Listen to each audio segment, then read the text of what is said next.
Olá, nós estamos começando agora mais um programa do projeto A História em 60 Minutos, um projeto de extensão promovido pelo Departamento de História aqui do SEDES, né, a partir do grupo de pesquisa Sujeito Implicado, História, Ficção, Ação. Nessa temporada de 2024, que é uma temporada especial dedicada aos 50 anos do curso de História do SEDES, né, e, portanto, então, é uma realização do grupo de pesquisa Sujeito Implicado, com também o apoio da Pró-Reitoria de Extensão da Universidade Federal do Rio Grande do Norte, né, ProEx, nossa aqui, da UFRN, e também com o Departamento de História, como eu já disse antes, e com o Programa de Pós-Graduação em História do SEDES, também aqui, né, cursos nossos aqui do Departamento e do Centro. Eu quero reforçar que, como é uma ação de extensão, nós temos também um grupo de discussão, na qual o público que assiste, né, esse que é interessado em acompanhar a série de entrevistas, se reúne mensalmente, analisa, discute, compartilha ideias sobre o projeto, sobre o que é trazido nas entrevistas pelas nossas convidadas e convidados. Nós ainda temos algumas vagas para esse grupo de discussão, então eu convido para que interessadas e interessados se inscrevam via SIGA. Todas as informações estão na bio, né, do Instagram do grupo de pesquisa. É só buscar Sujeito Implicado no Instagram e lá tem o link na bio que encaminha direitinho para a inscrição nesse grupo de discussão que se reúne até o final do ano, né, que nosso projeto caminha até lá, final de dezembro. A convidada de hoje é a professora Vanessa Espinosa, que é professora do Departamento de História do SEDES, é professora também do mestrado profissional em ensino de História, o Prof. História, né, sediado no campus de Natal, e que aceitou participar desse projeto. É a primeira professora do curso de História atuante, né, ativa nesse momento, que chega aqui ao projeto. E eu agradeço muito, Vanessa, a tua disponibilidade, por ter aceitado de imediato e trazer a tua contribuição nesses nossos 50 anos nesse projeto. Seja bem-vinda. Obrigada, Evandro. Na verdade, uma honra para mim fazer parte desse movimento, tanto organizado pelo grupo de pesquisa, como também o movimento mesmo do próprio departamento, criando essas memórias tão importantes para as licenciaturas do nosso país. Certo. Eu queria reforçar, inclusive, né, que tem uma série de movimentos feitos nesse momento em torno dos 50 anos, das comemorações dos 50 anos, e a professora Vanessa é responsável por várias delas, tem atuado né, em diversas frentes nesse esforço de comemoração nesse ano de 2024, e eu também gostaria de falar ao longo da entrevista um pouquinho sobre isso. Mas vamos começar, então. Vamos dentro do nosso planejamento, Vanessa, vamos começar com a nossa entrevista. A primeira pergunta, que também tem esse propósito de construir, né, memórias e experiências sobre os profissionais que atuam no nosso curso, eu queria te ouvir um pouquinho sobre o teu processo de formação no campo da história, né? Queria ouvir um pouquinho a tua experiência na graduação, pós-graduação, esse percurso, né, os lugares por onde você passou, as instituições por onde você também se formou, que te trouxeram, né, até o ano de 2007, salvo engano, ao curso de História do SEDES.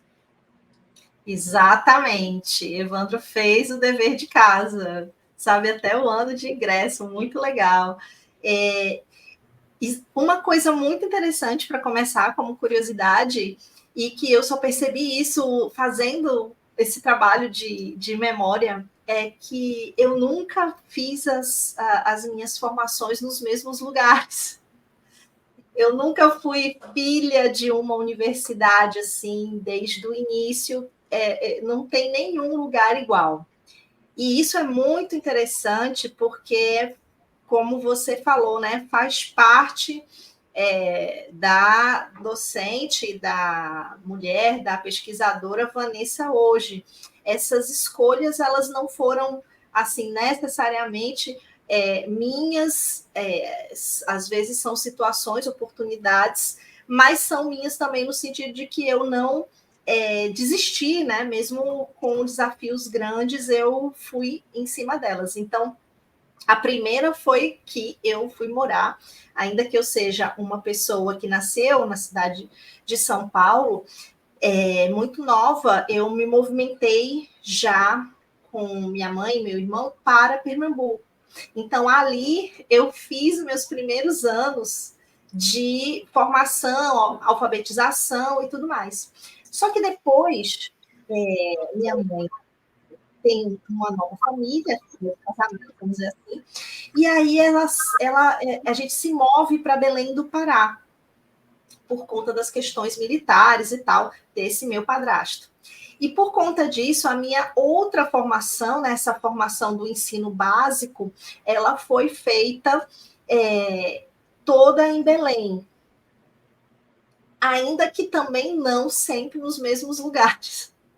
Também. Então, eu estava na escola do bairro, depois da escola do bairro, eu fui para uma escola mais central. Depois, minha mãe conseguiu ali as bolsas, né? As famosas bolsas de estudo numa escola privada, e com isso eu consegui fazer o ensino médio numa outra escola bem, vamos dizer assim, destacada ali no cenário de aprovações. Na minha época ainda era vestibular, imagino que a sua também, né, Evandro? Nós somos filhos dos vestibulares aí. Então, nessa lógica, foi que eu ingressei na Universidade Federal do Pará. Então, por conta desses movimentos da família, né, eu não fiquei em São Paulo e fui a Pernambuco e depois em Belém. Então, Belém foi o berço essencial da minha formação humana e de quem eu sou, assim, como profissional, porque imagine você que eu estava ali numa estrutura, hoje eu percebo totalmente diferente do Nordeste, do Sudeste, né, do Centro-Oeste e do Sul.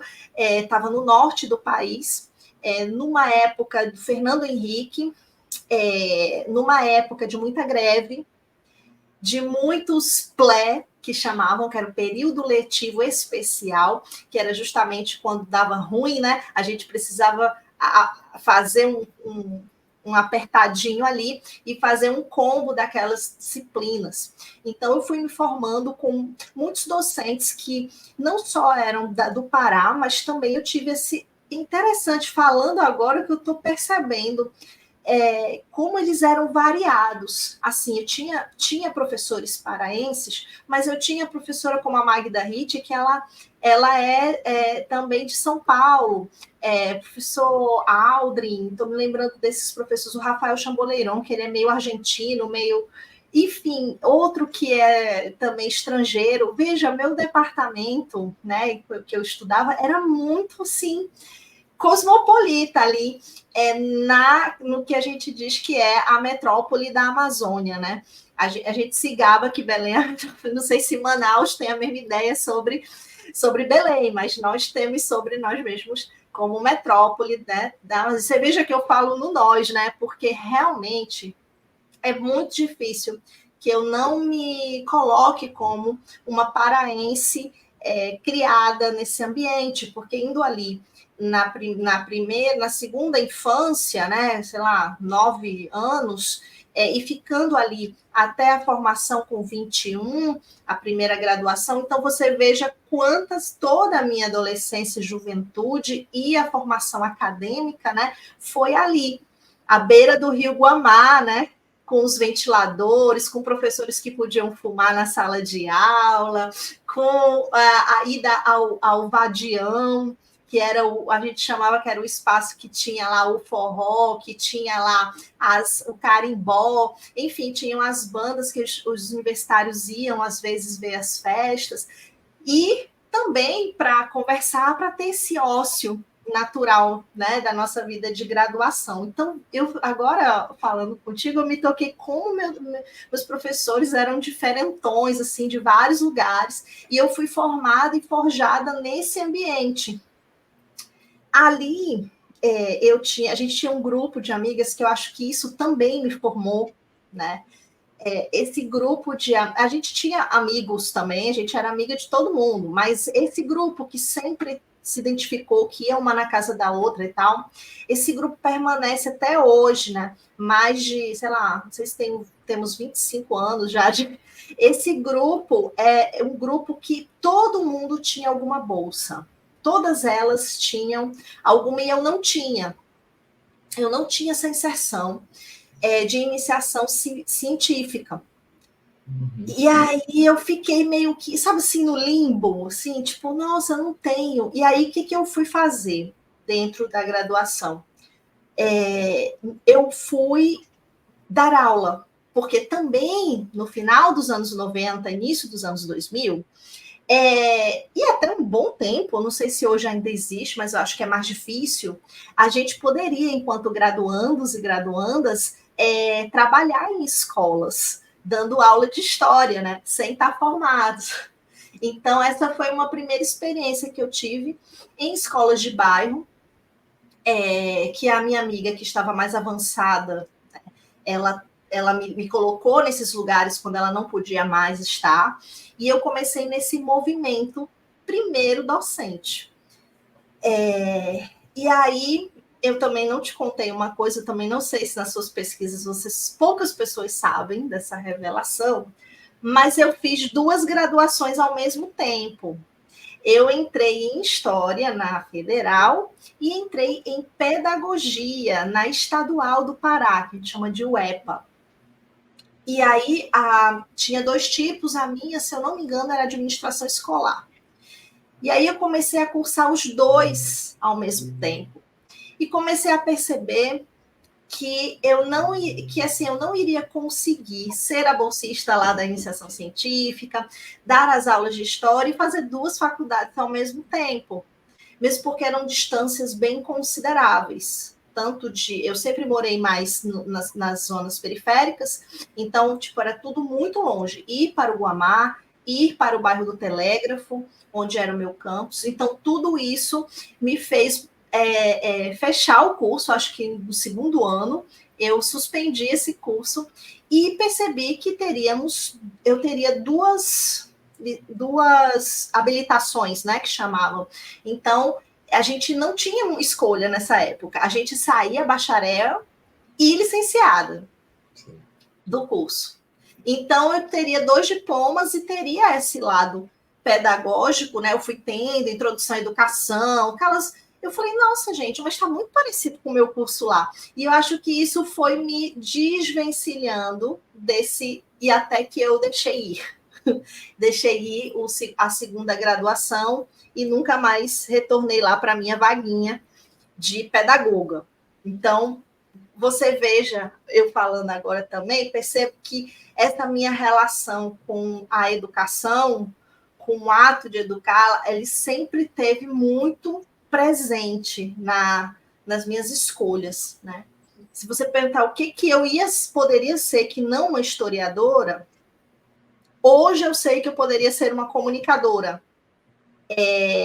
Eu poderia ser, mas naquela época, até esse curso não era tão, sabe, era difícil eu entender que eu poderia ser uma comunicadora.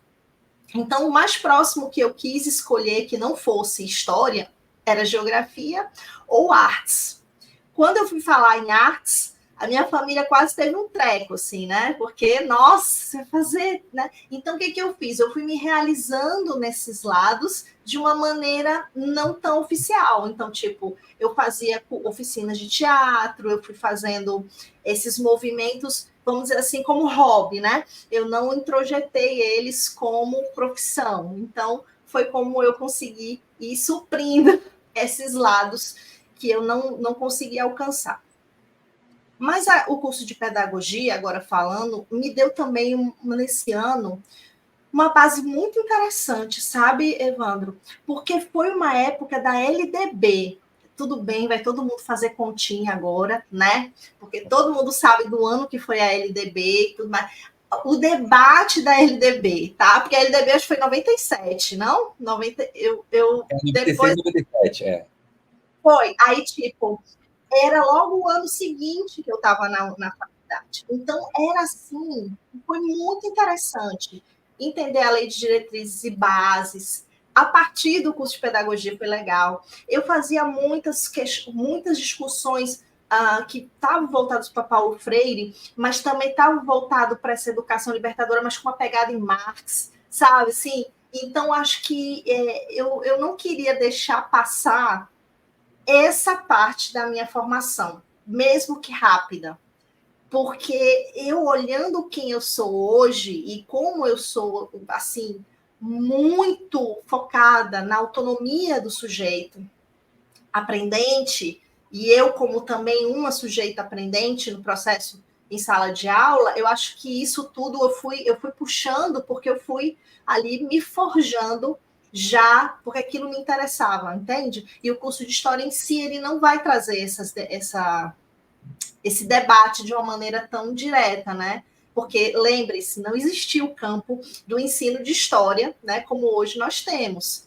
Então, era totalmente diferente, uma formação no final dos anos 90 para os anos 2000, né?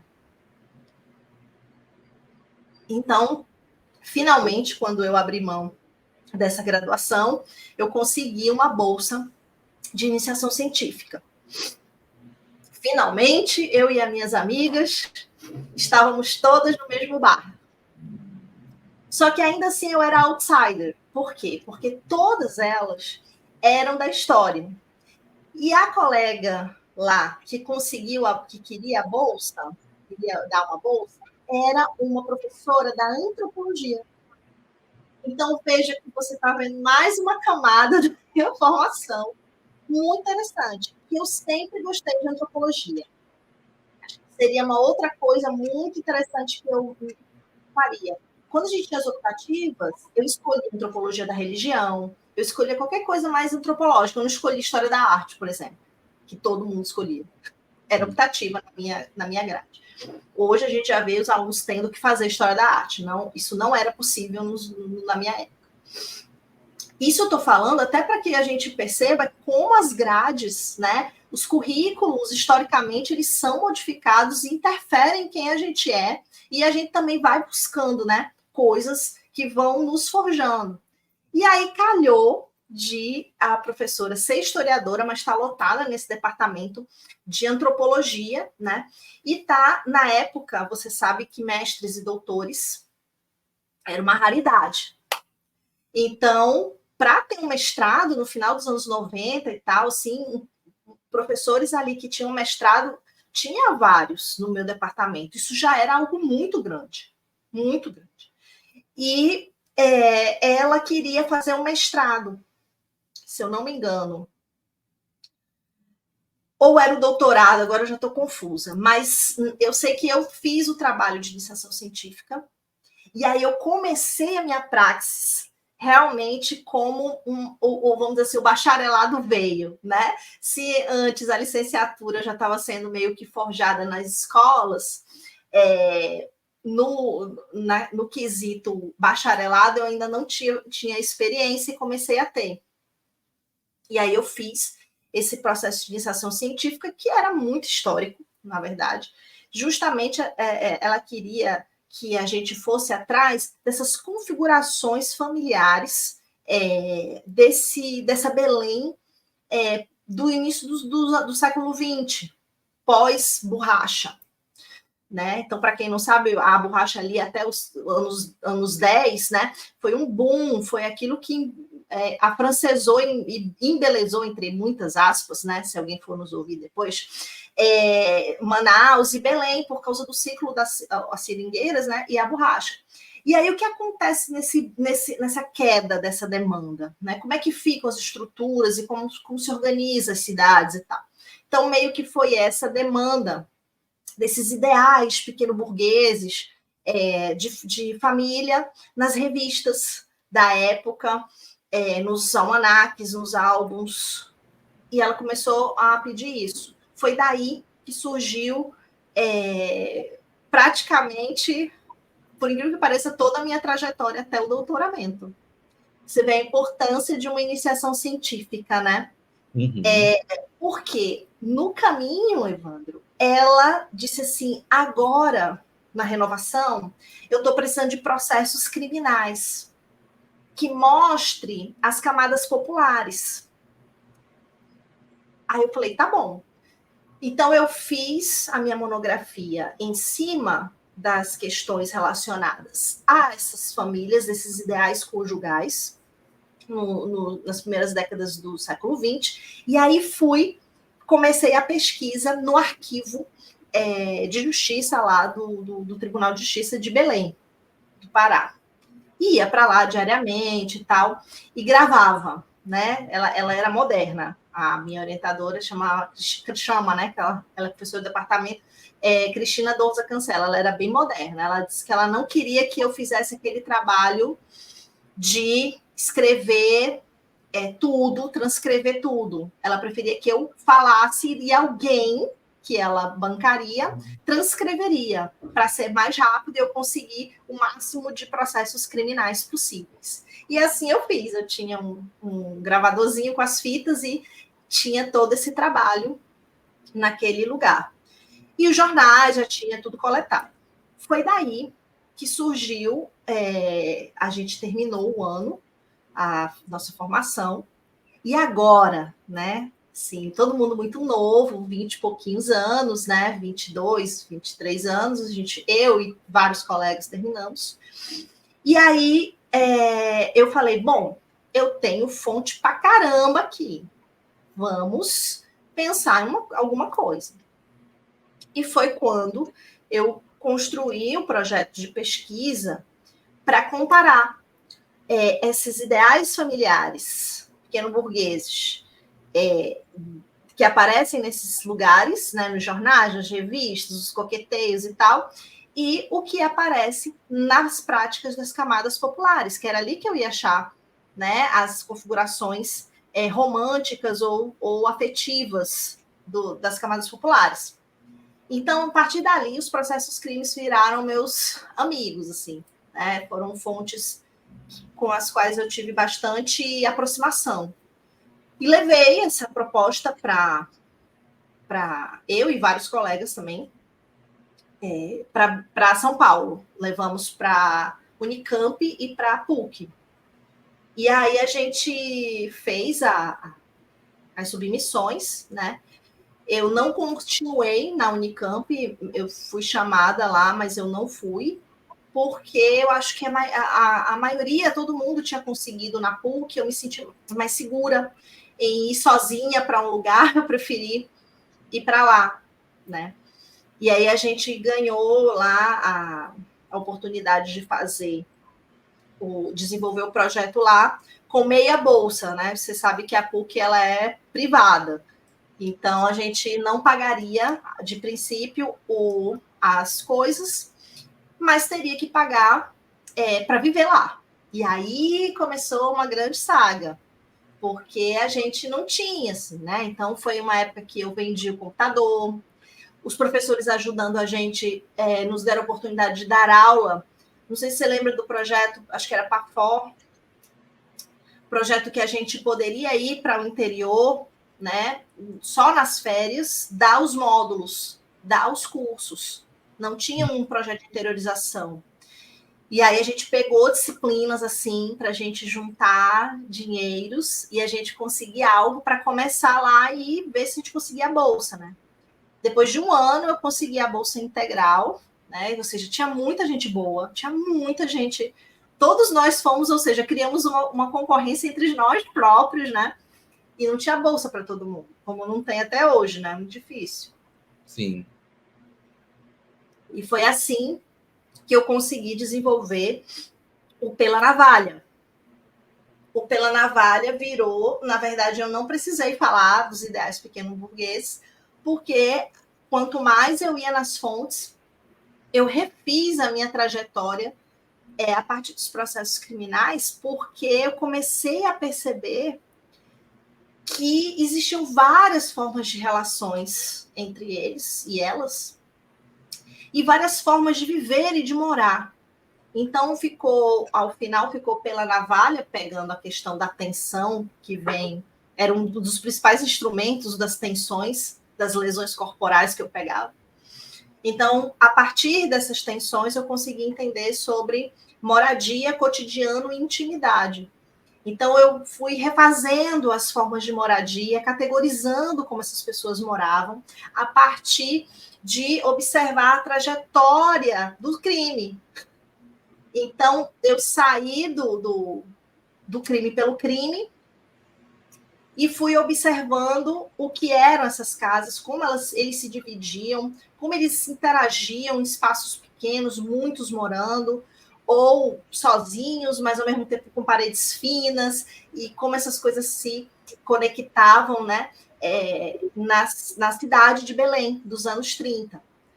Então, esse foi um resultado que eu creio que para a história da família da Amazônia e a própria história urbana, assim, eu acho que foi uma contribuição bem interessante, sabe? Que eu sei que porque tem alunos de lá que até hoje falam comigo, porque tem essa obra como uma referência, assim, foi bem diferente, né? O foco da pesquisa. Então, pronto, a professora Marizilda foi a minha orientadora. Marizilda Matos. E com isso a gente fechou esse ciclo e eu retorno, não retorno mais para Belém, porque minha mãe e meu irmão mudaram para Natal, para o Rio Grande do Norte. Então eu voltei para Rio Grande do Norte. E aí, nessa minha volta, apareceu um concurso para professora substituta no Departamento de História de Natal. Isso, 2000, estava fresquinha, né, do mestrado, defendi 2005, já vim. Então, esse concurso foi, assim, muito importante para mim, porque aí sim foi a minha primeira experiência depois daquela né, pós-graduação, em uma universidade. Então, eu já estava, veja, em outra universidade para aulas. E ali eu passei um ano. Então, meu ingresso na UFRN, eu digo que foi em 2006, né? Porque foi ali que eu era substituta. Então, eu trabalhei um ano para a UFRN. Você foi substituta em qual área em Natal nesse primeiro ano? Em História. Mas ministrava quais disciplinas? De lá eu estava, pronto. Aí, assim, a saga de quem é substituta, né? Mas, a princípio, eles precisavam que eu desse componentes que salvassem os outros cursos, que História dá para outros cursos, né? Sim. Então, eu dava formação política, econômica, social, era uma disciplina enorme, assim, do Brasil, que era mais focado em ciências sociais, mas poderiam ir outros alunos.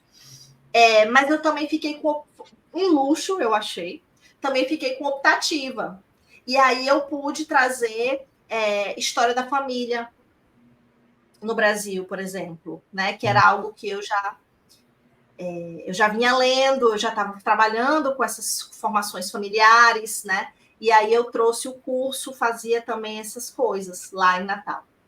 Uhum. Quando, perto do final do ano, sim, e ao mesmo tempo eu fui professora na UNP, que é a Universidade Potiguar, que hoje ela está em Natal com uma presença muito menor do que em 2006. Em 2006 ela tinha o curso de História presencial, e eu coloquei meu currículo lá, tal, fui lá e, enfim, também trabalhei lá, eu trabalhei História do Brasil, que também era outra coisa que eu poderia fazer, né?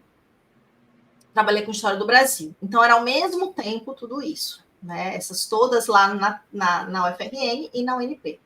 E no meio do caminho, abre-se um edital para professora efetiva no SERES. Então, você imagine a saga, Evandro. Você ter um tantão de turmas e você ter que trabalhar um estudo de concurso para o que seria história medieval e história moderna. Nada a ver, né? Então, foi mais ou menos essa minha saga durante, assim, todos os meses até chegar meu dia de fazer o concurso, né? Então, foi, assim, foi muito pesado. E aí eu entrei, né, nesse ano de 2007 como efetiva junto ao departamento que na época era História e Geografia. Isso. né? Não era ainda era junto, assim. Nós éramos poucos, né? Então, depois que foi aumentando. Então, quando eu entrei, a gente tinha já o professor Muraquitã, né? Nosso saudoso Muraquitã, a professora Paula Sônia estava aqui. A chefia normalmente era compartilhada entre História e Geografia, né? Então, eles estavam ali. Tinha alguns colegas, acho que o professor Joel estava ainda, mas ele ia sair para o doutoramento, a professora Jailma também. Então, eu acabei, assim, foi uma época que tinha muitos professores substitutos no nosso curso, e os efetivos, assim, que eu estou tendo de memória, tinha esses, né? Tinha esses colegas. Então, você vê que era bem reduzido mesmo, né? O número de docentes efetivos. E tinha a professora Márcia Vasques, que era de antiga, e depois ela foi lotada no Departamento de História de Natal. Mas aí, o que acontece? Quando a Márcia e eu começamos a interagir com o Labordoc. O Labordoc ainda não tinha passado por tudo que ele passou positivamente, né? Então, ele era um acervo que estava numa sala que não tinha condições, climatização, nem organização suficiente para o acervo. E aí eu comecei um grupo de estudos de História e Direito. Como eu trabalhava com processos criminais, eu achei que essas relações seriam muito profícuas. E aí comecei a chamar, né, quem gostava, tal, para a gente estudar, para a gente ter um texto e para a gente organizar o laboratório. Era tudo. Então, assim, fizemos mutirões de organização, sabe? Foi um período, assim, de... chamei uma vez colegas de Pernambuco para ajudar a gente a aprender a higienização, a restauração de emergência, tudo que eu podia fazer para trazer, assim, o Labordoc virou, assim, uma questão mesmo para estar mais acessível e a gente entender o que tinha dentro. Né? Foi nesse trabalho que eu comecei a gerar o doutoramento. Por isso que eu estou te contando isso, né, da trajetória de investigadora. Porque, assim, eu estava no departamento como História Medieval e Moderna, mas meus estudos não eram na área. O que era muito também, eu queria deixar registrado, isso era muito comum na minha época. É verdade. Né? A gente não tinha colegas, hoje, como temos especialistas em qualquer área praticamente, né? Então, eu entrei porque eu tinha realmente estudado muito, eu sabia bastante sobre o tema, eu já tinha uma aproximação com o medieval, porque eu gostava muito do assunto, e aí isso me deu mais ferramentas, talvez, do que os outros colegas que estavam a tentar. Mas só por isso. No geral, ninguém vinha com um mestrado ou um doutorado em medieval e moderna, né? Fazer um concurso ali em 2006. Era muito raro mesmo. Então, assim, acho que até hoje nós temos essa coisa nos departamentos, a herança dessas questões, né? A gente tem departamentos que a pessoa é especialista em Brasil do século XX, vamos dizer assim, né? Que no caso era o que eu estava fazendo.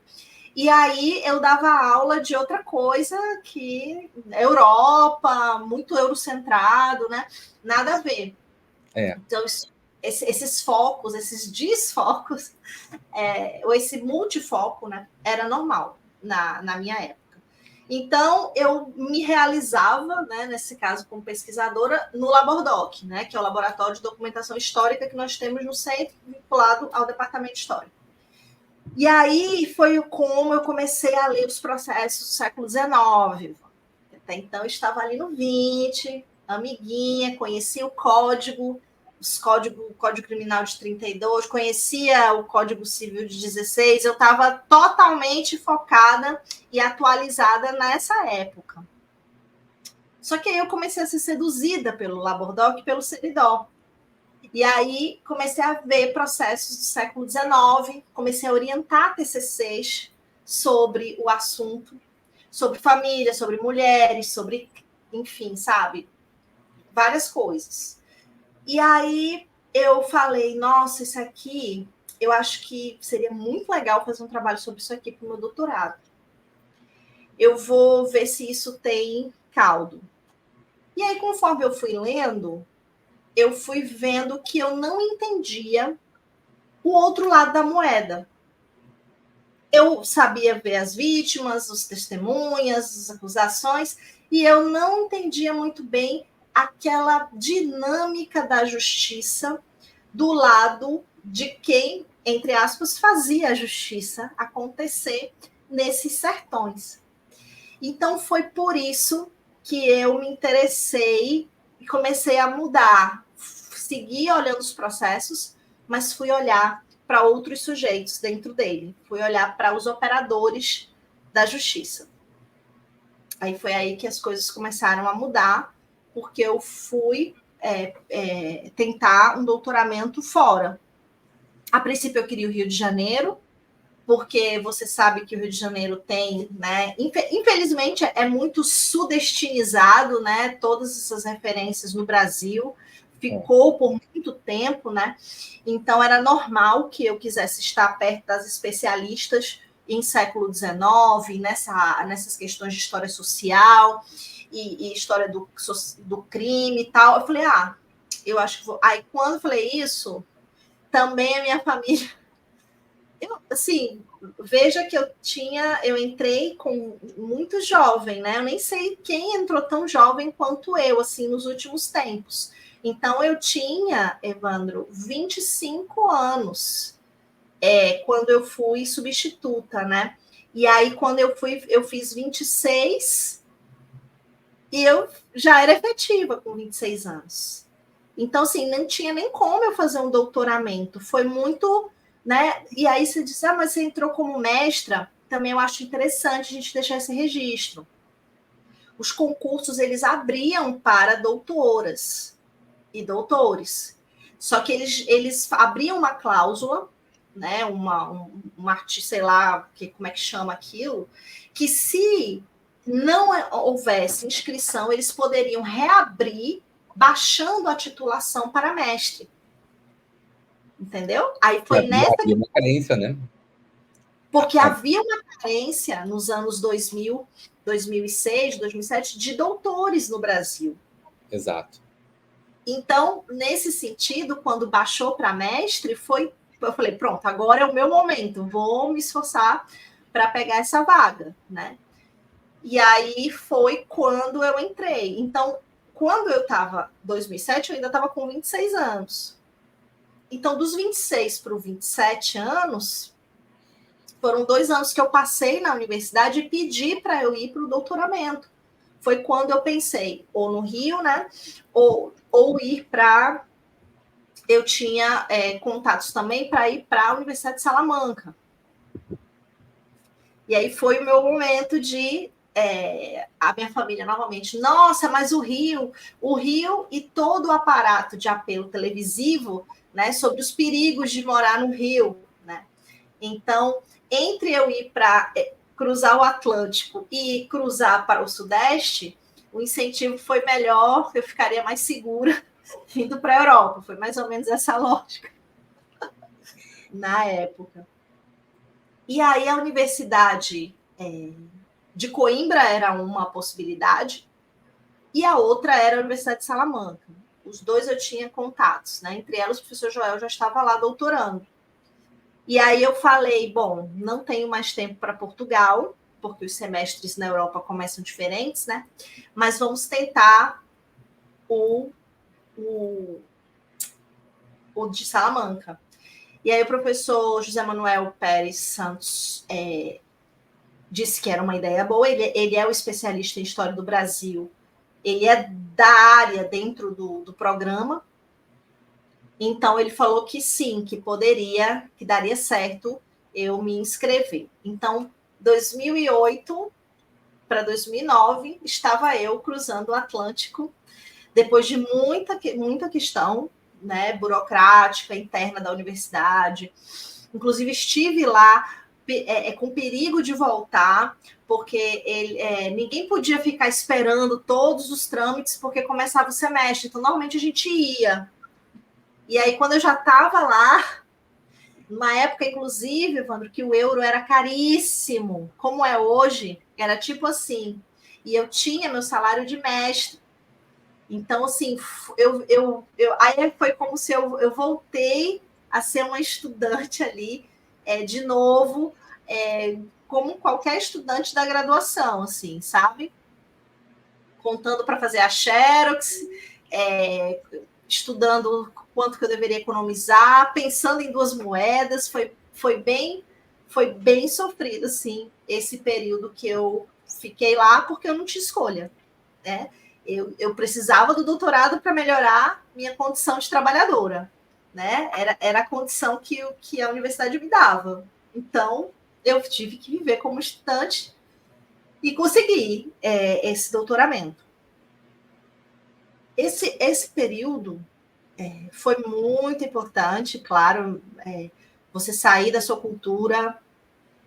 Eu aprendi muito, assim, minha segunda língua é o espanhol, por causa desse movimento, porque eu escolhi aprender, também tem esse detalhe, escolhi não estar com pessoas do Brasil, escolhia sempre que, obviamente, eu não me afastava de propósito, mas assim, sempre estava, né, em movimento com as pessoas da Espanha ou latino-americanas que estavam lá. Então, assim, a mente, tudo que a Vanessa, assim, amplia de formas de pensar, acho que desde o Pará, essa diversidade cultural e todas as outras coisas que faziam parte de mim, aquilo ali aflora, porque você é novamente testada, né? A sair. Então, veja, eu saí de São Paulo, aí fui para Pernambuco, depois eu tive que me mover para o norte, assim, 3 culturas totalmente diferentes, posso te garantir. E depois eu fui, né, voltei para o Nordeste, para Natal, que é totalmente diferente de Pernambuco, e fui para Portugal e Espanha. Fiquei 4 anos lá, com co-orientação de Coimbra. Então, foi um momento que eu pude aprofundar mesmo, assim, entender. Olha, fui filosofia do direito, todos esses nomes, sociologia do direito. Eu fui me aprofundando para eu entender como que a justiça foi trazida para cá, para o Brasil, para eu entender como no Império as coisas se organizavam. De onde ela bebia aquilo ali, por que era aquilo, não era aquilo. Então, eu comecei, foram 4 anos, quase uma nova graduação, meio que em História e Direito, né? Porque enquanto eu estava na História Social, eu estava habituado com aqueles referenciais da história social, das pesquisadoras, enfim, Sidney Chalub, a Marta Esteves, eu era dessa galera, né? E tal. Então, eu saí dessa galera e fui para nomes assim que nem vou citar aqui. Hoje a gente tem a Andrés Lemian, a gente tem. Eu estou citando ela só porque eu acho uma referência muito boa e prefiro sempre citar as mulheres, mas tem outras pesquisadoras excelentes, por exemplo, a Tânia Bessone. Então, assim, tem muita gente que está transitando ali no 19 entre política, direito, história e direito, que são referências hoje. Mas era difícil eu conseguir acesso a essas leituras, ainda mais na Europa. Então, foi muito pesado. Tive uma coisa legal, que essa daí também eu não sei se nas suas pesquisas você encontrou várias revelações. Bom, mas foi legal porque lá eles consideram que a gente pode, para se qualificar, fazer um artigo ou fazer o que eles chamam de tesina, como se fosse o diminutivo de tese. Sim. E o meu orientador, ele não admitia que a gente fizesse um negócio de um artigo. Ele disse, não, vocês vão fazer a tesina. Eu escrevi 175 páginas, meu amigo. das quais pouco eu poderia usar na tese. Mas valeu a pena, porque eles juntam todas e premiam o centro, né, a faculdade de História e Geografia e tal, eles premiam. E eu fui a premiada estrangeira daquele ano, entendeu? Acho que foi 2011. Então, teve esse lado também positivo de eu ter esse prêmio lá, esse Valeu a pena. Valeu. Foram dias de muito frio, com aquelas roupas, eu sozinha lá, você sabe, aquela solidão da escrita, ainda mais no lugar estrangeiro, né? E tudo, eu falei, não, mas esse negócio vai ter que sair, eu vou ter que fechar esse ciclo e conseguir.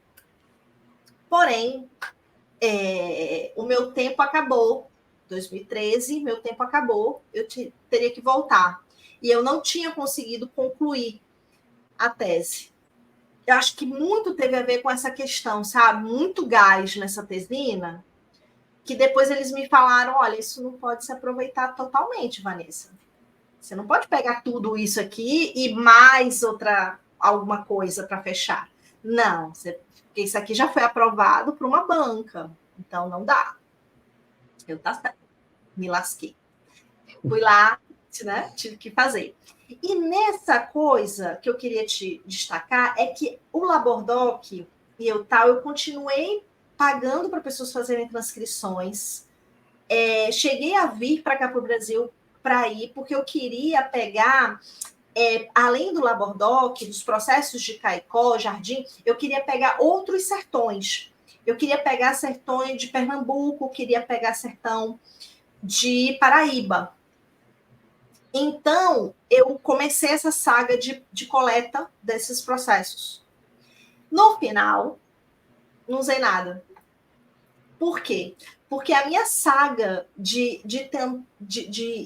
aprofundar tanto o que era essa geografia que eu chamo no capítulo do livro, a geografia da ordem, que eu tentava explicar esse movimento, eu comecei a olhar para os sertões e observar os relatórios provinciais desses sertões. E aí eu me fixei só em Paraíba e Rio Grande do Norte. Por quê? Porque eu lembrei da proeminência de Pernambuco.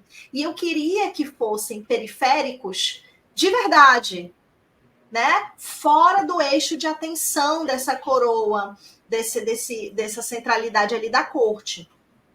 Então eu li todo o Segundo Reinado, para quem não sabe, o Segundo Reinado está ali desde o início dos 40 até 1889. Assim, eu li todos os relatórios ministeriais e todos os relatórios dessas duas províncias anuais. Então, era um volume interessante de coisas que eu ia olhar como estava a justiça e como esses operadores da justiça organizavam a justiça nesses espaços. Então, eu comecei, ou seja, a própria pesquisa me levou a reformatar o meu itinerário. Então, por isso que os processos crimes, eu não conseguia chegar neles. Porque estava muito interessante o que eu estava descobrindo ali, botando à luz o que seriam províncias periféricas, que na verdade é a história do Brasil. Né? Só não está nos holofotes sudestinos de sempre. Então, foi esse o meu trabalho. Olhar para a justiça, olhar para esses operadores, mas com as lentes das províncias periféricas, sabe? Como tratavam as comunidades indígenas, como eram os ataques, como que eles se movimentavam, quem queria servir a justiça aqui nos sertões, nos idos de 1800 e bolinhas. Então, essas coisas foram aparecendo na pesquisa. Então, aquela pegada da história social seguiu em mim, né? Eu fui atrás deles e eu achei. Então, achei interessante também entregar esse resultado, né? O livro já está pronto, inclusive. O nome da obra é também da tese, né? Que eu falei o nome da dissertação, nem falei da tese. A gente está trabalhando com o título da justiça, pensar a justiça como vocação, né? Então, o serviço público como uma vocação. Então, é mais ou menos por aí que a gente vai trazer essa obra agora que sai pela editora Alameda, em breve. É um e-book. Ótimo. O livro vai ser lançado, então. Vai. A gente está em 2024, né? Vai ser agora, vai ser lançado. E aí eu só consegui entregar essa tese em 2016. Então eu voltei. E aí, nessa minha volta para o SERES, isso também impactou a minha pesquisa e o avanço dela. Porque quando eu volto em 2013, eu volto para a sala de aula, eu volto para cumprir minha carga horária, né, das 40 horas e fazer a tese.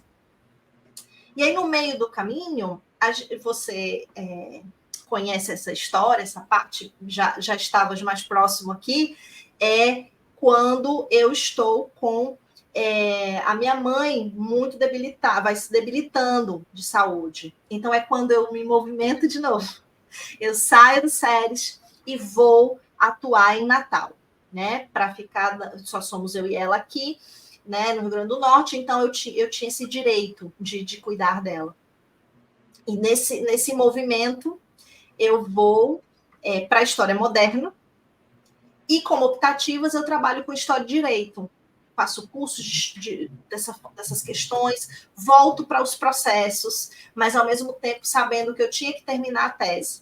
Então foi bem duro para mim esse movimento de voltar em 2013, ter essa demanda familiar muito, muito profunda, muito forte, ter que lidar eu mesma com o que estava acontecendo, né? Você ter uma figura materna é muito forte, você ter em processo de debilitação, assim, de doença, e ao mesmo tempo você ter que dar as 40 horas, estar no departamento que é novo para você, de novo, né? Enfim, não foi tranquilo, assim. Então, quando o meu orientador disse, houve uma reforma de Bolonha, e ela está sendo implementada aqui na Europa. Se você não defender até esse ano, você vai voltar tudo de novo. E todas as taxas que você pagava, que era bem mais em conta, elas vão estar 4 vezes mais caras. A anuidade da universidade. Esse ano era 2016. E isso. 2015, né? Foi quando ele me deu o ultimato. Eu defendi em 2016. Ele disse: você não tem mais prazo, Vanessa. Você não tem mais prazo. É agora ou você volta, vai ter que pagar a anuidade até defender, vai ver se tem que fazer crédito de novo, tudo no currículo novo. Aí, esse foi o start que eu precisava, né? E todo mundo se mobilizou. Minha mãe, inclusive, assim, todo mundo, tudo que eu podia fazer para conseguir terminar com esses argumentos que eu já tinha. Então, eu fui burilando eles e concluí lá, sei lá, 370 e poucas páginas, deu certo. Então, tá aí. Acho que a obra finalizada agora, publicada, vai ficar muito melhor do que a tese, sim. Você rever, né, Evandro? É muito, muito legal isso, sim. Melhora, tira, isso aqui não. É muito bom. Mas na época não era assim, né? Quando você está lá no olho do furacão, é diferente. Então, venci essa coisa. E por isso, consigo olhar para esse filho acadêmico que está saindo aí em breve como essa concretização de tudo isso que eu estou te contando, né? Sim. E que bacana poder te ouvir. Agora o livro vai sair esse ano e você fez agora essa recuperação assim do processo todo de formação, e o doutorado é uma fase importante e desafiadora mesmo da nossa carreira. É muito difícil, ainda mais nesse contexto. Você já era uma profissional, você já estava dando aula, você não era só uma pesquisadora de pós-graduação, você já estava comprometida com sala de aula, com compromisso de trabalho, com horário de trabalho e tudo mais, com problemas familiares, de saúde na família. Quer dizer, é bacana porque é importante a gente falar disso também, né? É um espaço para a gente falar sobre essas dificuldades também que fazem parte da vida e nem sempre a gente tem espaço. A gente fala só da parte do trabalho, mas isso também compõe o trabalho, né? Mas assim, esses agora... bastidores, né, Evandro? Os bastidores, assim, que acho que esse trabalho de memória ajuda, né? Você vê que não é só aquele passar de páginas que você está vendo, né? Esse projeto é bacana por isso, né? Você está vendo a humana falando e dando contornos e talvez até a vida que essas pesquisas deveriam receber de detalhes, né?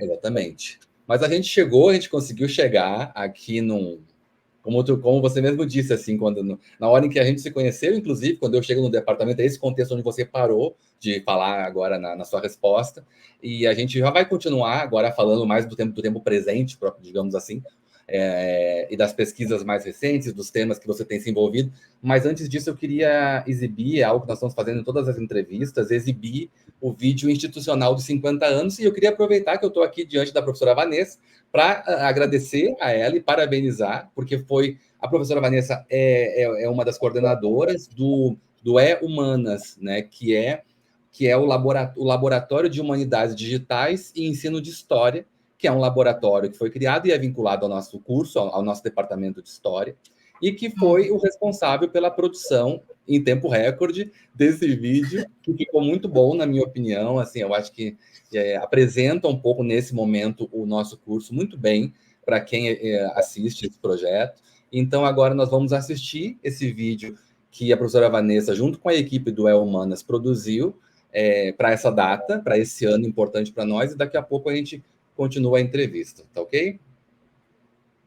O Centro de Ensino Superior do Seridó nasce em 1973 como NAC, Núcleo Avançado de Caicó, e só recebe o nome que conhecemos hoje em 1977, o famoso SERES. Logo em 1974, o NAC recebeu o primeiro curso de História, e só 24 anos depois foi que o curso ganhou seu primeiro laboratório, o Labordoc. De lá pra cá, já temos 7 laboratórios e uma Cordeltec em atividade. Isso se deve, em boa medida, graças à implementação do Reúne em nosso campus, lá em 2007. Além disso, temos a revista INEM, a primeira revista digital da UFRN. Tivemos a experiência do bacharelado e várias especializações. Hoje, contamos com um programa de pós-graduação em História dos Sertões, que abriu portas para pesquisadores e pesquisadoras do Seridó. Também contamos atualmente com 21 docentes em nosso curso de licenciatura, que realizam ensino, pesquisa e extensão.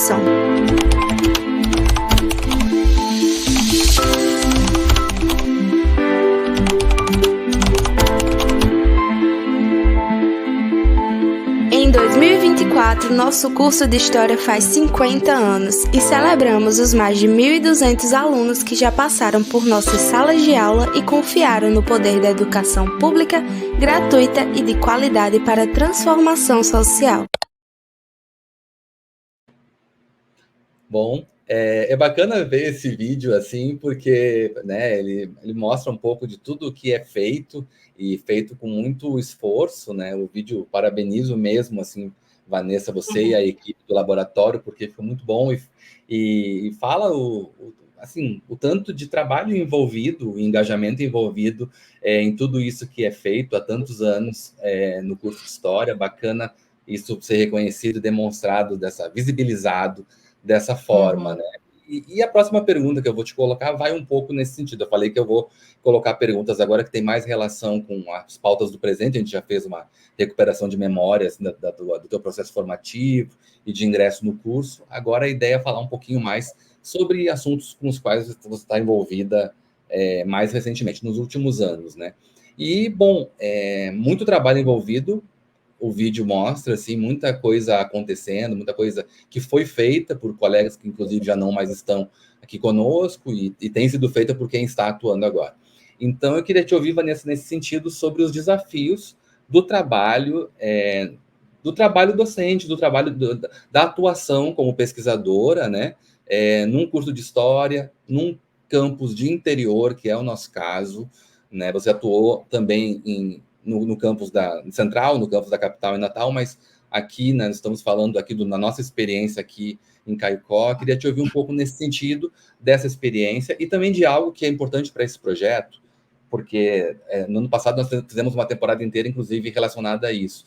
As questões de gênero, sexualidade, os marcadores sociais, pensando mesmo na interseccionalidade, né? As questões que envolvem gênero, sexualidade, que também eram tratadas só com uma temática, com um campo de pesquisa específico, mas que agora se voltam, o que eu acho ótimo, na última década, se voltaram para a gente pensar a nossa prática cotidiana e os problemas que nós encontramos, os desafios da universidade, né? Então, eu queria te ouvir um pouquinho também no sentido de ser uma mulher pesquisadora, considerando, assim, todos os desafios dos marcadores sociais e das questões de gênero, né, envolvidas. A gente sabe que isso está colocado.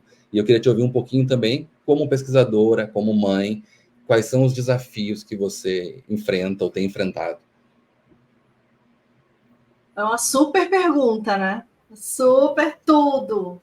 É interessante porque toda a trajetória que eu contei aqui, ser uma mulher tão jovem, né? Ali, como eu falei para você, com 25, 26 anos, nossa, que legal, né? E tem um lado super legal, que é você ser confundida com os alunos e você tá chegando, assim, cadê a professora? Eu falei, não, sou eu.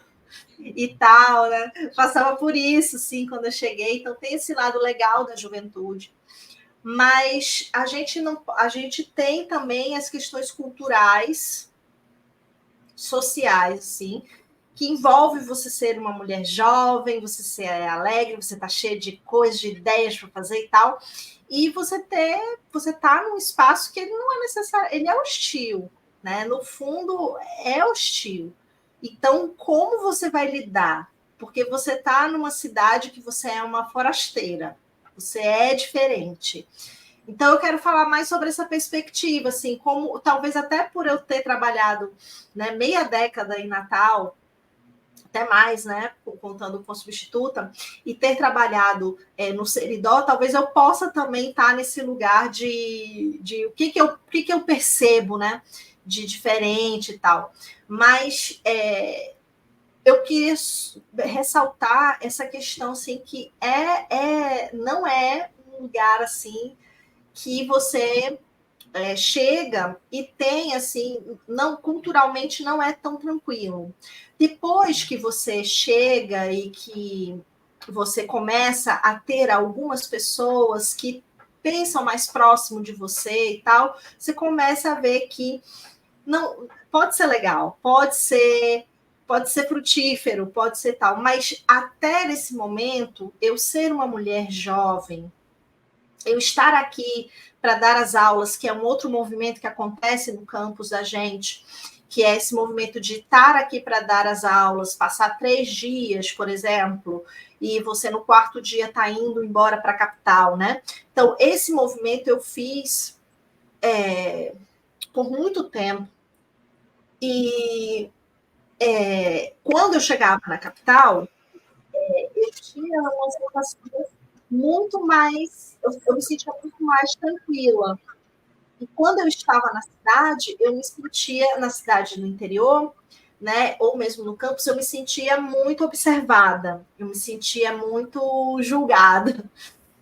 Quem é essa? O que ela quer fazer? O que ela está inventando? Porque não é assim que se faz. E desde isso até, tipo, com quem você está saindo? Você não poderia sair com essas pessoas. Então, assim, esse movimento, ele vai forjando caráter, sabe? Você vai forjando caráter e você vai acabando tendo, sim, que ir se munindo de estratégias nesse ambiente para você sobreviver. E acho que uma das coisas legais que eu fiz nesse movimento de docente, pesquisadora aqui, foi, assim, ignorar, em boa medida, o que eu podia ignorar dessas tensões. Então, o que eu fazia? Eu tinha os amigos e as amigas que transitavam comigo, muitos alunos e alunas que ficaram meus amigos. Então, eu me apoiei nisso e a gente fazia saraus na minha casa, a gente fazia coisas de poesia, tomar vinhos. A gente começou a criar uma comunidade para que esses movimentos fossem mais prazerosos na vida, sabe? E o estar no Seridó fosse também um movimento que trouxesse alegria, que trouxesse um encontro. Então, eu tive um impacto muito grande no início, que é esse do estranhamento. Do estranhamento em vários quesitos, né? E eu coloco essa interseccionalidade que você falou como um quesito, sim. Essa questão de eu ser mulher, de eu ser muito jovem, de eu ser muito parecida com os alunos, de eu transitar com eles, e de eu estar fazendo coisas que o meu corpo, que o meu lugar social de trabalhadora, ele não deveria estar. Né? Nesse período, eu era uma mulher que estava com um relacionamento, estava casada, mas o meu companheiro estava em Natal. Então, eu era vigiada também por essas questões. Então, veja, foi bem duro. Por outro lado, o próprio fato de eu existir e não ser acuada por isso, dava mais margens para confirmar o que as pessoas, sei lá, achavam que deveria ser a minha vida e a minha existência. E isso gerou, assim, um processo muito dolorido, e isso transitou tanto aqui que eu digo no Seridó, como em Natal. Eu acho que isso é da minha vida de pesquisadora, não necessariamente por causa da interiorização, mas esse fato de ser uma mulher pesquisadora, Evandro, ele afetava muito, assim, sabe?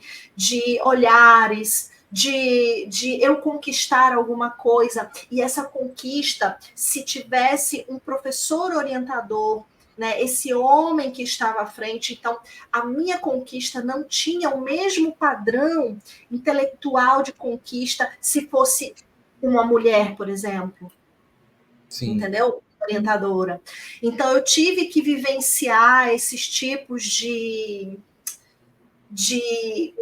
tensões, de terreno árido, sim, durante várias fases da minha vida. E isso, como eu te falei, forja caráter. Você vai meio que das duas uma. Ou eu recuava, né? Ou eu avançava.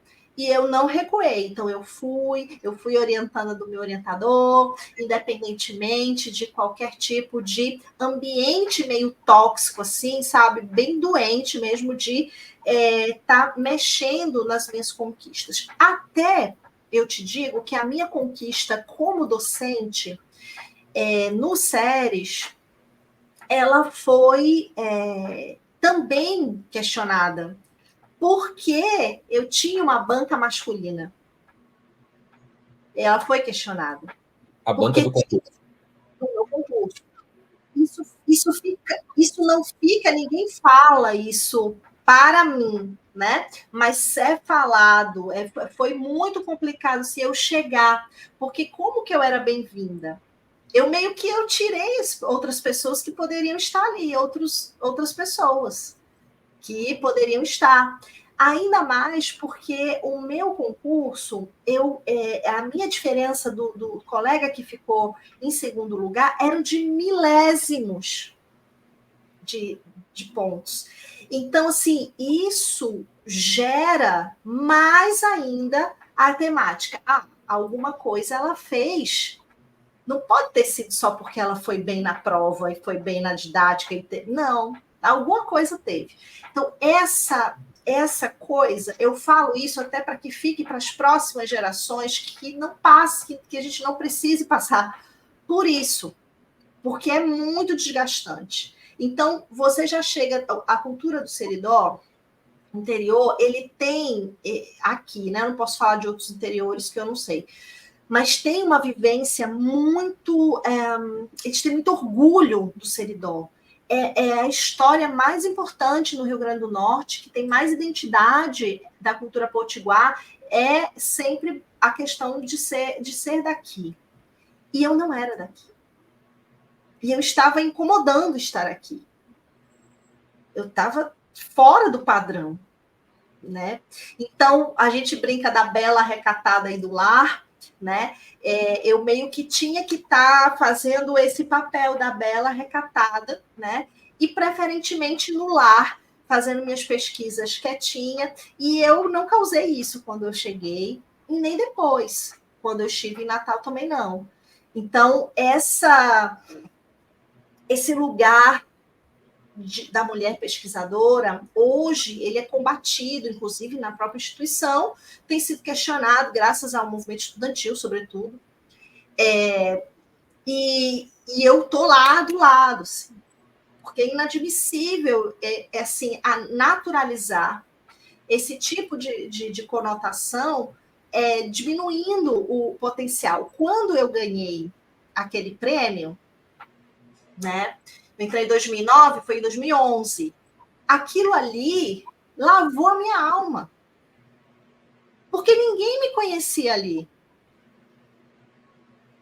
Meu orientador não podia entrar na banca para dizer o que eu tinha ganhado, do que eu era boa, que eu não era boa. Teve que ter uma banca que teve que avaliar o mérito das pessoas. Então, isso mexe, eu estou dizendo assim, que a gente queira, que a gente não queira, você fica como uma mulher pesquisadora, docente, que tem uma inserção, que tem que dar uma contribuição, você pode questionar quais são tuas potencialidades, quais são tuas capacidades. Será que foi porque eu era uma loira com os cabelos longos e era, enfim, vista como uma mulher bela? Poxa, será que foi por isso que ele me deu a oportunidade? Não é porque eu tenho capacidade. Isso é uma coisa que um homem, ele não tem que se perguntar sobre isso. Era isso que eu estava pensando, esse tipo de questionamento jamais se coloca. Há uma banca de mulheres avaliando um homem, jamais alguém vai levantar uma suspeita. Mas as mulheres... E é sobre isso. Eu passei por essas coisas todas, né? Então, é muito difícil você lidar com esse passado. Eu não sei até que ponto isso é o meu presente, mas foi o meu passado recente, né? Assim, para nós historiadores, 2016 eu defendi tudo mais, mas assim, isso mexe com a gente, porque a gente vai para as bancas, a gente vai para as avaliações e a gente fica tensa, tipo assim, será que eu vou... do tipo assim, Evandro, eu vou para uma entrevista, eu vou para uma questão, será que eu estou muito arrumada?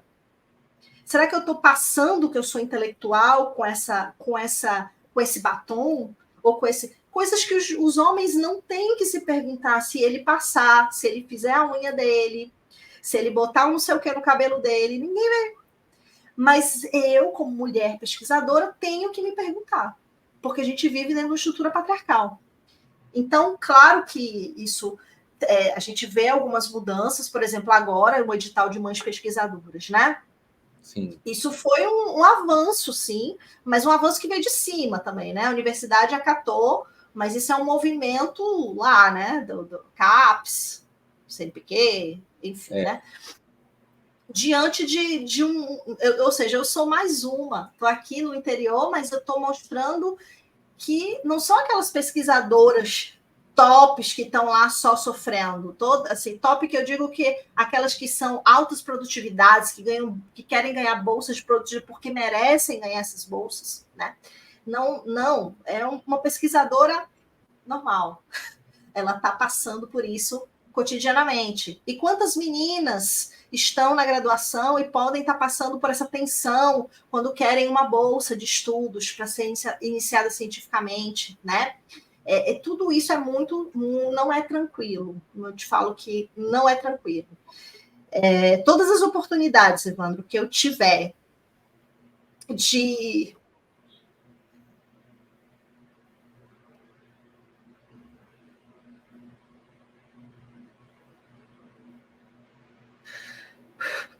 Desculpa. Imagina. Fica. Pode.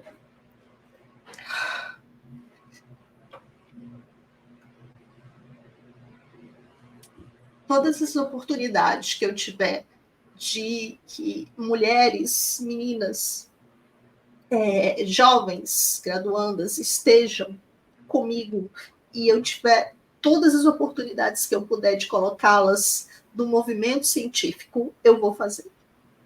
Às vezes elas nem querem, elas nem entendem. E eu fico, se você tivesse uma um professor, uma professora que fizesse isso por você. Você não sabe aonde você pode chegar. Mas tem um monte de gente que não vai te dar nada. Mas como mulher, eu consigo perceber a sororidade do movimento, que eu não posso ficar alheia, que é diferente. E que vai ser sempre, porque a estrutura ela é feita para ser diferente. É Enquanto verdade. a gente não tiver aí, né, o socialismo, o comunismo, a gente não vai ter. A estrutura capitalista não quer isso, né? Então, enquanto eu tiver oportunidade, eu assim, sempre priorizo a capacidade, tá, obviamente, o potencial, mas tudo que eu puder oportunizar, sabe? Tipo assim, de ir ficar na minha casa, se você for para um evento científico e eu tiver a oportunidade, você fica, porque às vezes é um evento desse, né, Evandro, que faz toda a diferença na nossa vida. Tipo, nossa, deu um clique, eu descobri o que eu quero fazer, né? Quantas de nós não passamos por isso? Então, que as mulheres, as meninas, elas tenham esse lugar, sabe? E acho que o interior, ele te coloca num lugar a quem nessas disputas capitais. E nesse sentido é que a minha luta é maior. O meu movimento enquanto pesquisador é maior, sabe? De que, olha, vai ter um evento online. Eu fico em cima. Vamos, se inscrevam, vão discutir, façam essa formação, arrumem o currículo, melhorem o currículo, porque eu sei que eu estou na periferia do sistema. Simples assim. E se eu não conseguir oportunizar planos B para essas mulheres, para essas jovens, quem que vai fazer? Então, essa visão daquela Vanessa de 1998, 97, é essa Vanessa que está aqui ainda, com essa esperança, sabe? Isso. Por isso que acho muito importante que isso apareça. Que bom que as colegas de departamento que aceitaram passar por esse projeto aqui e conceder entrevistas estão falando sobre isso, porque de fato é muito importante. Isso faz parte do nosso cotidiano, das nossas práticas. Como você disse, muitas vezes só é acatada a discussão quando vem de uma resolução da CAPES ou do CNPq, mas as universidades precisam discutir mais isso, cada vez mais, essas questões, né, das diferenças de gênero, das diferenças culturais que envolvem o gênero, a maternidade, o fato de ser mulher, os espaços diferentes. Você deu o relato também de experiências que talvez sejam compartilhadas, né, por colegas em outros interiores do Brasil, em capitais eventualmente também, mas você deu um relato que eu acho que é importante que fique registrado, até porque você é mãe de uma menina, eu acho que você pensa nisso também, né? Você pensa no futuro, então... Isso. Né? Eu acho que isso a maternidade, inclusive, que você falou, né? Ela aconteceu ali na pandemia, né, em 2020, e aí isso tem um impacto também, né? Eu tenho consciência que eu estou no interior e isso tem muita coisa legal também, eu queria deixar registrado. Quer dizer, eu consigo que a minha filha tenha uma vida mais tranquila, eu consigo ter uma condição econômica enquanto trabalhadora empobrecida, né, diante de tantos desgastes nos nossos salários. Eu consigo trazer um mínimo de conforto para ela. Ela estuda numa escola que eu sempre disse para ela, eu queria ocupar as escolas para mudá-las, para ajudá-las no movimento. Não quero botar numa escola que tem os padrões do burguês, do que manda.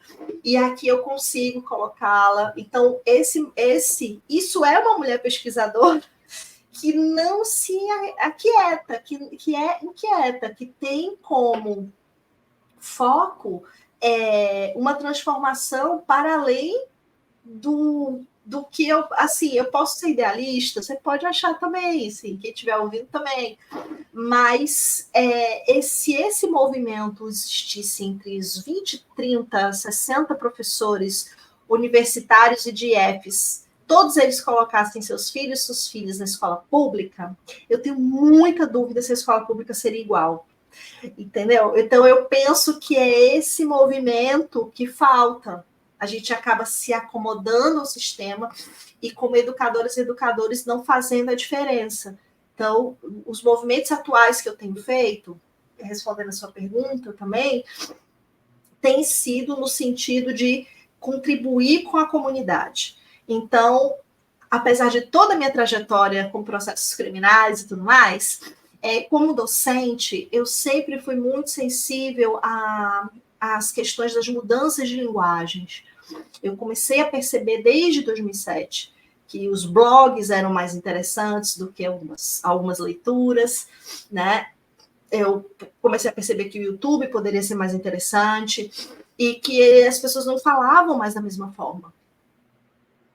E essa percepção causou muito incômodo também na academia, porque eu comecei a pedir, requerer essas produções dos meus alunos, minhas alunas, e voltar para que eles produzissem conteúdos e não eu dissesse o que eles tinham que fazer ou pensar, só orientaria eles no processo. Essa é a minha trajetória, que sempre foi muito ligada com as tecnologias digitais, com as novas linguagens, que a gente chamava novas linguagens, que hoje já não são tão novas, né? Então, tudo isso foi forjando em mim o interesse em aprofundar sobre o ensino de história relacionado com o que a gente chama das TDICs, que são as tecnologias digitais da informação e comunicação. Sim. Por isso o laboratório que você falou, né? De humanidades digitais e ensino de história, que é tentando trazer uma contribuição nesse sentido. Por isso que uma vez até eu te falei, né? Eu tenho que escolher, eu tenho que aposentar uma das áreas que eu tenho trilhado, porque eu não vou conseguir as duas, né? E aí foi o que eu aposentei. Por isso que eu digo, esse último filho, né? É a materialização de uma jornada de contribuição científica para a história social do direito dos sertões, que eu deixo com o livro. E aí eu já estou há anos trabalhando com o ensino de história e as mídias digitais, e como essas linguagens interferem no meu fazer como docente e no deles e delas, que são futuros docentes da educação básica ou do ensino universitário. Então, esse tem sido o meu caminho, né? E era aí que eu queria colocar a próxima pergunta, que eu acho que você já está falando, mas eu queria só direcionar um pouquinho, que era justamente isso. No teu ponto de vista, você tem se dedicado já há alguns anos ao campo do ensino de história, que, como você já disse antes, cresceu muito nos últimos anos, se fortaleceu, né? E isso é muito positivo para a nossa área. Como é que você avalia, então, a importância do ensino de história no mundo de hoje? Estou pensando, aí você pode pensar tanto no ensino de história no ensino chamado básico, fundamental e médio, ou no ensino superior. E eu queria te ouvir especificamente, você já falou dos seus interesses aqui, talvez isso já seja um pouco da resposta, mas eu queria, além de ouvir um pouquinho sobre a importância do ensino de história, no estágio que você preferir falar, o que você avalia como importante para um currículo que forma professores? Currículo, o que você acha assim, olha, é imprescindível que esses temas aqui sejam discutidos num currículo que forma professores de história. Entendi. O ensino de história, enquanto campo, ele já existe há um tempo, mas a gente só tem essa força, inclusive requerida em concursos públicos, ou seja, o que mostra uma internalização nos currículos universitários, né? Sei lá, vou botar 10 anos sendo generosa, assim, né? Talvez até menos, mas... Sim, por aí. Essa é uma área que ela tem a teoria, ela tem uma filosofia, ela tem seus marcos, né? Metodológicos também, como qualquer outra área da teoria da história e tal. A grande questão é que ela é uma riqueza, que essa valorização das licenciaturas, com essa valorização, a gente consegue perceber melhor quando os currículos das graduações estão focando no ensino de história como algo a ser refletido, pensado, que é uma consciência histórica, como isso se desenvolve, as relações com o tempo, e essa relação com a aprendizagem dessa pessoa no espaço escolar, Nossa, então esse aprofundamento, e isso foi um ganho para a nossa área, vamos dizer assim, pensando grande área história, e isso está sendo internalizado para os nossos currículos. No nosso caso específico, no nosso curso, a gente já consegue colocar no currículo história digital, ainda como optativa, mas, por exemplo, eu vejo isso como algo que deveria ser obrigatório, sim, para formar essas pessoas com essa noção de existem fontes que nascem digitais, como que a gente faz, como que a gente pode usar isso para o ensino de história, enfim, isso é uma possibilidade. Assim como pensar as tecnologias, as mídias e o ensino de história como um foco relevante para que a gente discuta não o como faz, como eu posto, como um meme, mas perceber que o meme é uma linguagem, assim como os quadrinhos é outra linguagem, os cartoons, eu ia dizer cartoons, não sei, as tirinhas, como a gente chama, as tirinhas, é outra, e assim a gente ir colocando o século XXI para dentro do currículo. Não tem como não tem assim, a gente já nasce defasado se a gente não tiver esse tipo de debate. Mas assim, será que aqui no interior eu vou ter condições de manipular, de fazer, de acontecer com essas ferramentas de teóricas e metodológicas que o campo dá? Eu tenho que te preparar. E eu tenho que te preparar. O currículo da gente tem que te preparar para ser um historiador do século XXI. E aí, se você vai trabalhar numa escola com poucos recursos ou não, se você vai trabalhar em Natal, numa escola que cobra um rim para você, como nós temos alunos que saíram daqui e hoje dão aula em escolas bilíngues e tal, aí eu não sei. Mas, assim, o meu papel, enquanto pensar um currículo, tem que ser para ontem. Vocês entenderem que tem outras linguagens, que tem outras formas. E, sobretudo, a questão da cidadania. Porque a gente fala sobre isso num aspecto muito trabalho historiográfico, vou escrever um artigo, vou fazer um próprio história. Mas essas ferramentas, com um olhar teórico e tal, do campo do ensino de história e da história em si, elas vão te ajudar a olhar para esse digital e ter mais sabedoria para mexer nele, atuar com teus alunos e alunas sobre isso. As fake news estão aí mostrando que elas dominam. Quem nunca caiu numa fake news? E como nós estamos vendo essa meta-história, esse discurso, essa reinvenção, esse negacionismo. Então, mais uma vez, para além de tudo, ainda te ajuda a pensar, a conhecer o passado com as ferramentas também que podem estar no presente para te municiar melhor para ser uma cidadã e um cidadão mais esperto, né? Sim.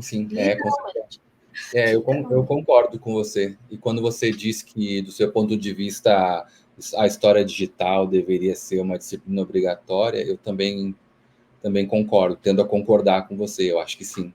Assim, as mídias transformaram as experiências, inclusive políticas. A gente viu na pandemia o contexto da pandemia e os projetos todos ali, as políticas públicas para dar conta do problema imenso que foi a pandemia, os problemas sociais imensos que ela provocou. A gente viu que as pessoas tinham dificuldade em manejar aplicativos. Todo mundo foi um pouco empurrado para o mundo dos aplicativos governamentais, e isso também é cidadania, né? Nós podemos ter todas as críticas a isso, mas o fato é que saber manejar isso hoje é também uma ferramenta de luta social, né? Então, e até para quem você disse, pode eventualmente dar aula numa escola que não tenha um aparato ali tecnológico desenvolvido, mas uma pessoa formada vai saber demandar. Um profissional formado vai dizer, olha, não tem, mas precisa ter. A escola já deveria ter os equipamentos e tudo mais. Enfim, a gente sabe que um currículo é muito importante mesmo. Estar no currículo, esse tipo de discussão, faz muita diferença, né? Bom, você falou de ensino de história, uma área muito importante que cresceu muito, fundamental, central, eu diria, né? Assim, nas licenciaturas é uma área central, assim, que transita por todas as outras, dialoga com todas as outras áreas, sub-áreas do conhecimento. Você falou da história digital, me falou do laboratório que você coordena e do trabalho que vocês estão desenvolvendo, né? Você teve uma atuação no Museu do Seridó recentemente também, então, em alguma medida, você também transitou pelas discussões que envolvem patrimônio histórico e cultural, memória e assim por diante, né? Você acrescentaria alguma assim, pensando ainda numa ideia de currículo, você acha que por aí a gente já consegue dar conta da maioria dos problemas ou ainda falta algo assim? Se a gente for pensar o currículo que existe hoje no nosso curso, ele tem uma pegada interessante sobre patrimônio, sobre arqueologia, que são coisas muito importantes, são coisas que eu digo assim, são temáticas muito importantes para a região do Seridó, por exemplo. Que a gente tem sítios arqueológicos, que a gente tem que. As pessoas precisam entender, e aí vem a educação patrimonial, as pessoas precisam entender que essas coisas são relevantes e se doer por elas, ou senão não fará sentido, né? Então, a gente tem um currículo que eu acredito que ele atende a essas questões. Eu acredito também que para avançar mais demandas assim. Que elas podem ser criadas pelos mundos contemporâneos que a gente tem, para pensar essas demandas, pode ser optativa também, mas que a gente chama da tecnopolítica, que a gente está pensando, por que a gente não está pensando sobre essas questões que a gente fala, eu falo tecnopolítica, mas pensando a cybercultura e os desdobramentos políticos que estão já historicamente demarcados, a gente já consegue fazer uma história desse tempo presente. Então, acho que esses debates do racismo, por exemplo, algorítmico, é um tema importante. Então, são questões da cultura digital que a história digital talvez não dê conta de uma maneira direta, mas pensando que os currículos deveriam ter esses debates de maneira bem, para que o aluno e a aluna também consiga se posicionar, né? Outra coisa básica, assim, que a gente tem no currículo, mas sofremos com as escolas falando sobre folclore de uma maneira, assim, século XIX, né? E a gente precisa entender que a gente tem povos, várias comunidades indígenas no Rio Grande do Norte, quais são elas, que a gente tem o povo quilombola aqui também no Seridó, assim como indígenas, e a gente ir cada vez mais valorizando essas coisas que não estão necessariamente no digital, mas, por exemplo, tem o cyberativismo, que esses grupos estão ocupando também, pode ser uma área de estudos, né? Então, eu vejo um pouco esses caminhos, assim, como de atualização, a gente vai estar sempre pensando em movimento nesse sentido, observando e estudando. Muito bom, concordo com você, acho que é bem por aí, uma crítica mesmo. O que você falou, assim, também vai no sentido de uma crítica, que você já tinha mencionado antes também, de uma crítica de um currículo muito eurocentrado, muito pautado por uma perspectiva europeia, que é, obviamente, relevante, mas que tem que ter ali o seu espaço proporcional diante de outras demandas que hoje se colocam como urgentes, né? Bom, para a gente encaminhar, então, para o encerramento, eu vou colocar agora para você a pergunta que é a pergunta impossível, assim. Eu sei que é difícil responder, eu mesmo me coloco, tento pensar em como eu responderia, mas estou aqui na posição confortável de perguntar, mas eu sei que é difícil, mas, assim, ela é também, por outro lado, fácil, porque ela é totalmente livre. Cada convidado responde naquilo que considero no momento mais importante, porque de fato é uma pergunta muito ampla. Eu queria te ouvir um pouquinho olhando, né, já que esse projeto tem a ver com o século XXI, no título, inclusive, é a história em 60 minutos, né, o Brasil no século XXI. Queria te ouvir um pouquinho, Vanessa, sobre assim, como é que você, né, olhando para esse mundo, olhando para todo esse percurso que você fez nesse século, né, até chegar ao dia de hoje, como é que você olha, assim, para você, o que é a história, sentido amplo? Pode ser a história, o que está acontecendo no mundo, os acontecimentos históricos, pode ser a historiografia, a nossa área de trabalho, aí você recorta como você preferir. Mas, assim, o que é a história no século XXI? Essa é a pergunta. E depois que você responder a pergunta impossível, ou a pergunta muito difícil de ser respondida, eu queria que você deixasse uma mensagem uma mensagem final sobre os nossos 50 anos, né? Desses 50 anos, você faz parte já de um tempinho aqui, né? Dessa parte, desses últimos anos, você é uma sujeita, uma atuante uma sujeita ativa, né? Nesse processo. Eu queria que você deixasse uma mensagem sobre os 50 anos do Séries e o que você espera também para o nosso futuro próximo aí. Ufa! Assim, o clássico de pensar que a história é a nossa ação de homens e mulheres no tempo, mas também incluindo a natureza e as suas correlações com todas as, né, as espécies que nós estamos incluídos, apesar de esquecermos às vezes, acho que é um negócio que não vejo como passar. Assim, não é um clichê que... Não, ele é a nossa matéria-prima de observação, de análise, e eu ampliaria essa relação com esse entorno, né? Porque falar do homem com o tempo me coloca como historiadora num lugar assim um pouco abstrato. Mas a gente entender que a gente é cultura e a gente está se transmutando entre pixels e carbonos e várias outras coisas nesse planeta, isso é muito revelador do que a gente tem que olhar no século XXI, para essa relação com o espaço também, seja o espaço virtual, seja o espaço analógico, como a gente costuma dizer. Essa nossa vida não fará sentido sem a gente correlacionar no século XXI essas forças. E aí a gente incluiria esse espaço digital também. Ele está sendo tão forte que ele consegue afetar biologicamente, emburrecendo as pessoas, né? Trazendo que os últimos estudos sobre a gente perdendo o QI, né? A nossa espécie. E a gente a gente não está alheio, enquanto historiador, a observar esses movimentos, assim como nossa própria espécie, né? Destruindo o próprio ambiente, a gente saindo do nosso como se a gente fosse o próprio universo, né?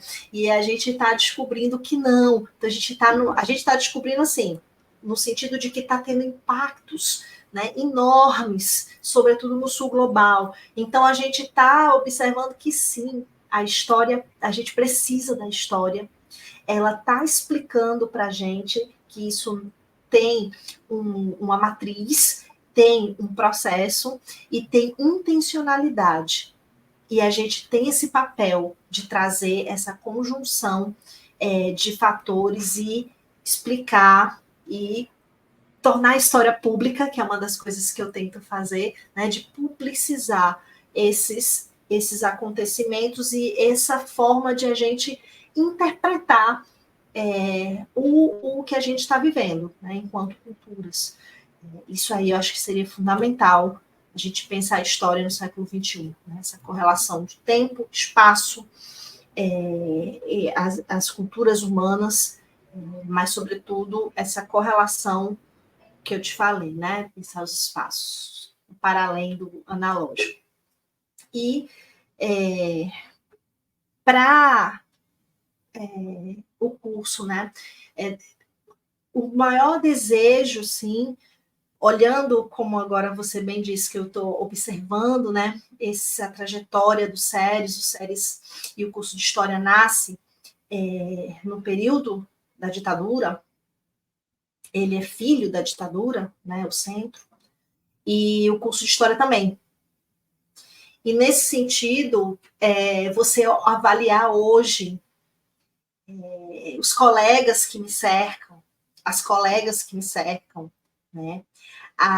O movimento em torno de debates sobre gênero, sobre luta política, seja das mulheres ou a luta política na região, de observar toda a trajetória da educação de base, né, na região, de a gente ter colegas que estão aí pesquisando a região e fazendo arte, fazendo cultura com isso, de não se calar diante de várias imposições, né, de a gente estar em movimento debatendo os sertões e, para além dos sertões, suas relações nesse supercosmo, né, a gente vê que esses anos eles fizeram bem, muito bem, assim, para o departamento. Quer dizer, a gente não pode, eu não posso julgar ou avaliar quem veio antes de mim, mas eu posso dizer que hoje eu tenho, sim,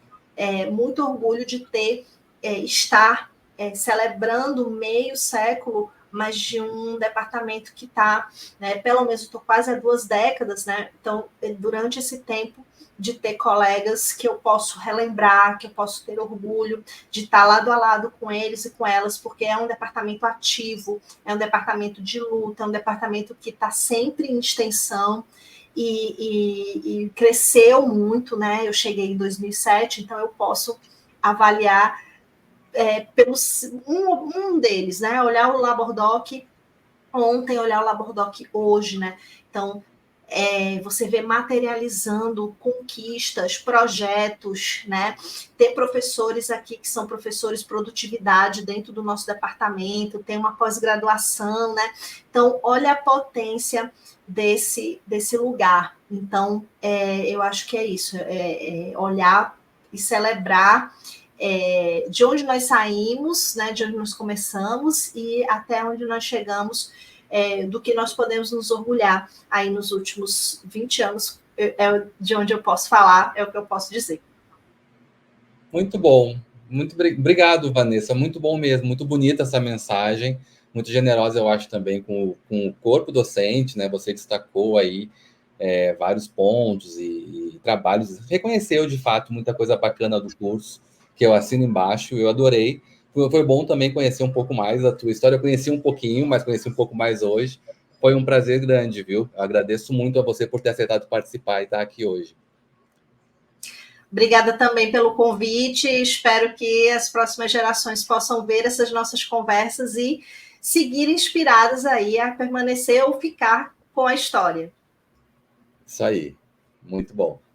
Então tá certo, a gente hoje fica por aqui, a gente volta na semana que vem, né? Como eu disse, o projeto segue todas as semanas até dezembro, toda terça-feira, 1h30, tá bom? Então já fica o convite. Obrigado para quem assistiu, ou ouviu, ou vai ler depois dessa entrevista. Até lá, tchau, tchau.